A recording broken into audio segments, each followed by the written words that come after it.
You will what? Fight Fight what?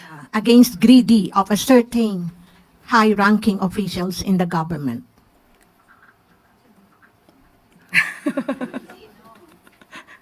Sino particular? Well, yan lang ma'am ang sinabi niya kasi Ah. parang hindi pinupunto niya ma'am na may mga certain greedy officials sa government. Okay, siguro unahin po muna natin sa OVP. Yan ang ugali mo, Mars. Pag hindi mo kayang sagutin yung tanong, magsusyunga-syungahan ka na naman. Diba? Tapos tatawa-tawa ka pa. Pwede ba? Huwag mo kaming i-reverse psychology. Alam na alam naman yung style mo na yan. Hindi mo mabaget. Kung sino yung particular na greedy, alam na alam mo naman yan. Nahiya kang sagutin, hindi mo kaya.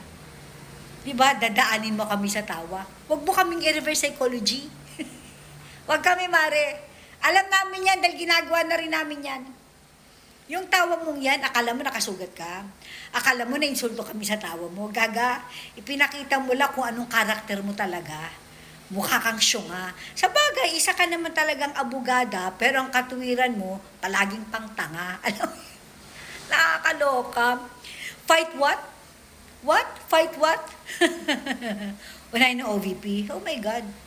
Tapos ang OVP, na-clear na nga ng COA, binigyan pa ng unmodified opinion, 3 taon, 23, 24, 25, tapos na. So I think it's about time na isunod na yung amo mong bangag. May pa-ICI pa kayong nalalaman eh. Di ba? Tatanong mo, sino partikular? Sino bang partikular? Alam mo sa sarili mo yan. Kaya lang, lagi mong depensa. Hindi pwedeng imbestigahan si bangag kasi siya ang nagpa-imbestiga. What the fuck? Akala mo naman mauto mo kami sa mga pinagsasabi mong yan. Pwede ba? Di ba? Yung comment mo sa sinabi ni Sarah na labanan ng greedy, ang isasagot mo, unahin ng OVP, o tapos na OVP, o sino na next? Ganyan ka kagaga, ganyan ka kasyunga.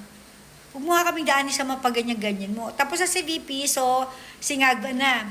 Si Tamba, sama mo na si Charis. Akalain mo sa murang edad ni Charis, putangin na, ang lakas din palang kumikpak niya.